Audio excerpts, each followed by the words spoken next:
What's up, guys? Welcome back to another video here on Clangers Up Country. And today we're doing our first sports video. And if you could see that little name there, Shocking Umpire Decisions Compilation 2019. And I feel very deeply about this because AFL umpires shockingly are very bad. Very, very, very bad. So we're just going to watch some of the worst AFL calls. Let's just get straight into it. Round of Thomas, long time in the air, Saad closing, but he was able to let his man get behind him on that particular occasion. Thomas now. That's ball any day. He had about I'd say he had more than 5 seconds to get rid of that. But and we'll watch what happens. With another lunging tackle. What's that? Varco's handballed him more. Bang. That's called holding the ball any day. Goes to kick it incorrect disposal. That is ball any day. I also go for Essendon, so losing that match, we were absolutely robbed because we played far better than Collingwood that game. And I was actually at that game in the crowd on Anzac Day last year. Holding the footy, not paid. And then I've seen that he gets a high tackle. High tackle free. That's ball. Yeah, no way. That was. Listen to Richo in the background there. That's ball. That is definitely ball. Jesus Christ. They made a really good effort there. Oscar Nelly, that's holding the. That's ball again. We'll just go back a little bit and look at this. Ready? Watch his step. A really good effort there. Oscar Nelly, that's holding the ball. He absolutely threw that thing. Gee, well, McKenna. And if you saw McKenna there, McKenna's like, hang on, no, it's a free kick for us. I'm just going to hold it up and not take no advantage. Right? And the umpire goes, play on. Jesus. Learn how to play AFL umpires, or at least know what's going on. You and I were on the same page. Yeah, play on. Phillips out This wide one and a run annoyed me the most. Because right where he's running, I see my little cursing. I was sitting about there in the crowd, behind the goals when this happened. Crisp to the left footer, remember. Gets around by Bagley, chewed off too much. Oh boy! Every player on the ground has stopped. Every player stopped. How is that not holding the ball? He tries to take on McKenna, right? Yeah, sure, he gets up but stumbles. Joe Danaher from behind him drills him into the ground. Play on. I don't care. Collingwood paid me $60 to do this. That's enough to get me home in me taxi, okay? So I'll be giving Collingwood very good free kicks. Oh my God. And if you look at the scores, 56-66, right? 10 behind, but we need to be 11 points to be in front, right? I'd say, would have, at that match, we were robbed, I would say, 5 goals. We played way better than Collingwood in that match. So much better. Hoskin Elliott, who he won the holding the ball decision. In the first example of Hoskin Elliott, he has a prior opportunity. Once he's tackled, his obligation is he must handball or kick the ball. That is bull crap. I don't know who the umpire is, so I can't say whether it's Razor Ray or not. But let's watch this footage, right? So you want to go back even further to the first second. The first, I think, is Hoskin Elliott, who he won the holding the ball decision. In the first example of Hoskin Elliott, he has a prior opportunity. Once he's tackled, his obligation is he must handball or kick the ball. Once he's tackled, his obligation is must handball. No, once he's tackled, he can't handball it because he's tackled and it's a free kick. Fucking idiot. So he needs to dispose. And he needs to dispose? Look at how he disposes it. You can hear the umpire play on handball, and there's no hand to that whatsoever. He tries, I'll admit he tries to handball it, but Mason Redmond has already grabbed his other hand. So what's it going to do? When they replay it, you can clearly see that he does get a handball. No, he doesn't. Look back that footage, back to there. I want you to watch this heavily. When they replay it, you can clearly see that he does get a handball. Bang! He misses it.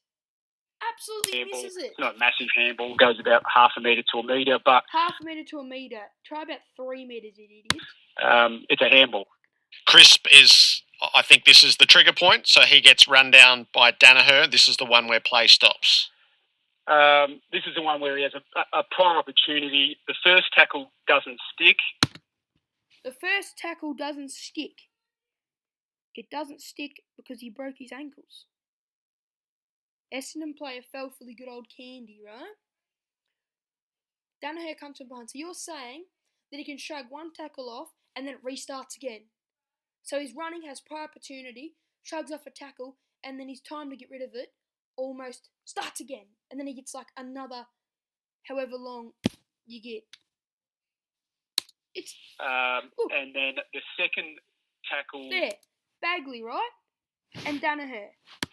takes him to ground, and again, because he's had a prior opportunity, he must either handball or kick the ball. And He must either handball or get the ball. He's already been taken to ground, right? And I'm 110% sure that the rule is if a player's been taken to the ground and he handballs it after he's hit the ground and he's had prior opportunity, it's a free kick for holding the ball. Really, on the replay, he handballs the ball, and so we can't penalise a player for holding the ball when he actually disposes. You can't penalise a player for holding the ball when he disposes it. That's like saying that, alright, I am Josh Caddy for Richmond Tigers. I'm running, right, into the forward line. And then, Michael Hurley comes up behind you and then tackles you, right? You're on the ground, laying there for 6 minutes, and then you handball it. That's the equivalent to saying that. It's just stupid. Football. Did Scott Pendlebury duck for high contact? No, he clearly doesn't duck. I think He clearly doesn't duck. We'll just roll back that footage here. Now, yeah, you could probably say I'm being a little bit biased, but I'm a truth talker, dude. So that's Scott Pendlebury there, I think, number 17. Or he comes in. I'm pretty sure he's number 17. No, he clearly doesn't duck. I think his head's about here, and then his head's down here when Ambrose, right? When Ambrose tackles him. Been around whether he. No, he's not. That's him there, actually. Shit, that's him there. I think the words put mayo on it or souped it up, but that's exactly what it is. He put mayo on it. Pendlebury's put his head down to pick up the ball. Now, you know, the fundamental basis of our rules is to protect. Look at it! Look how far he put his head down. He's almost sticking his head up his bum. How can you say he's put that down? Because I can sure tell you now that I've never seen, even in fourth football, right? In under 14s football where the skill level's pretty low, right? I can say I've never seen a player put their head down to the ball and near kiss the ball when they pick it up or kiss the grass. The black player who goes the ball. And so and that is absolute mayo. He didn't even hit his head on any part of Zach Merritt's body. He's chucked that much mayo on there, you might as well fill a swimming pool up with it. His head down to pick up the ball. Bang. And then two Essendon players meeting front on and there's contact to the head. Now, the only time that will not be a free kick is if the Essendon players are stationary and Scott Pendlebury actually runs into the Essendon players. That's when we must call play on. But in that scenario, Scott's put his head down to pick up the ball.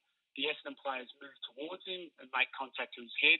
So you have to pay a free kick. Did Anthony McDonald-Tipungwuti get taken high? Yeah, well, this is that is 110% high. And I can remember watching this at the game. Although he was like up the other end of the ground though. And I heard the whole ground just go, ball! No, not ball. I just heard the whole ground just go, high! And then the umpire just like, no, play on. I mean, this is a really good call. I think the umpire was Brendan Hosking. And the rule came in about, the change to the high tackle rule came in about 3 years ago where the AFL wanted to... Bang! Legitimately, tallest, right? Tallest dude in AFL, shortest dude in AFL. Grundy v Tippett, right? Clearly arm around there, and that arm eventually goes around the other side. Not award free kicks to players who contributed to the tackle going high. You cannot contributed to it going high. What are you talking about, umpire? Far out.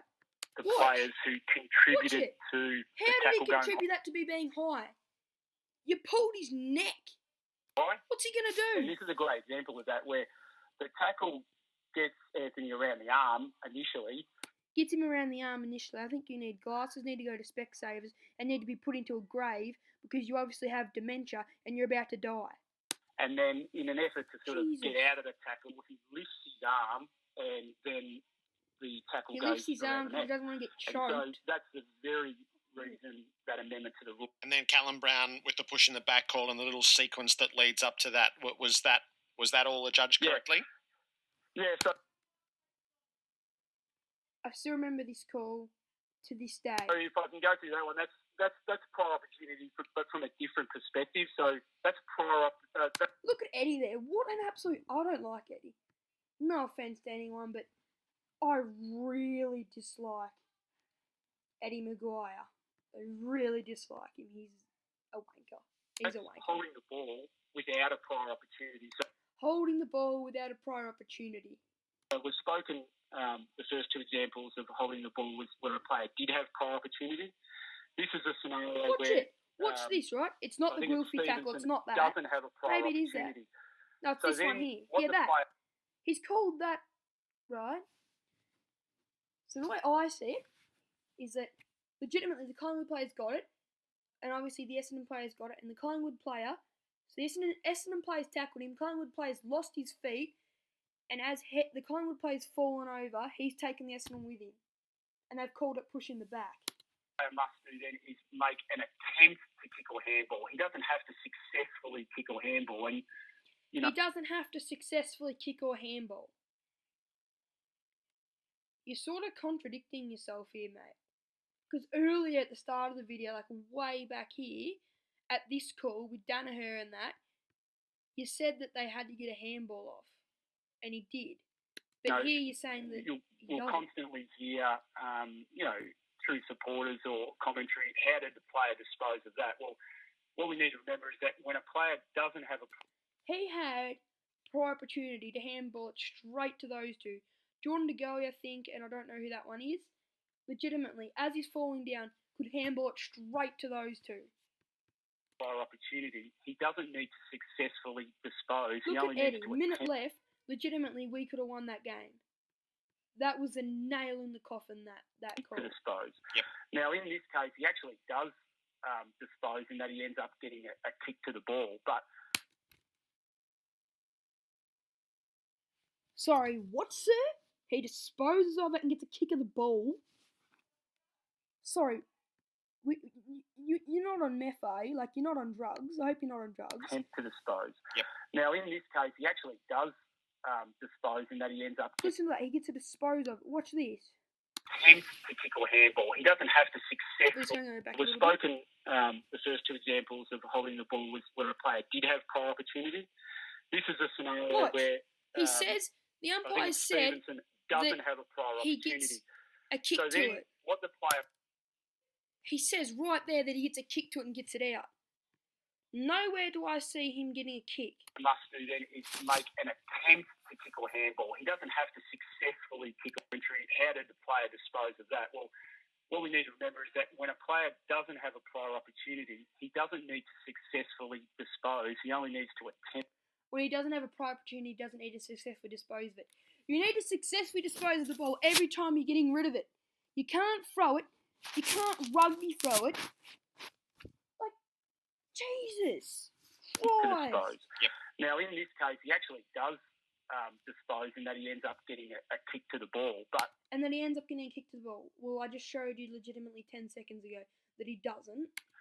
even if he didn't get a kick to the ball, the fact that he attempts to kick the ball would be enough. So No, in this he scenario, he doesn't. has no prior He doesn't attempt to kick the ball. tackled, and then he throws the ball to the boot. When and does he attempt and gets to throw ball to boot? When? kicked away? Tell A me. very small one, but it's a kick. And so play on must be the call. Then what happens is Callum Brown's That's a clear free kick put- in the back. Alright guys, that's going to do it for this video. Hope you've enjoyed. I hope you haven't got bored with me rambling on about why I hate AFL umpires and why they need to just get rid of every single one. Anyway, like and subscribe. Toodaloo. I've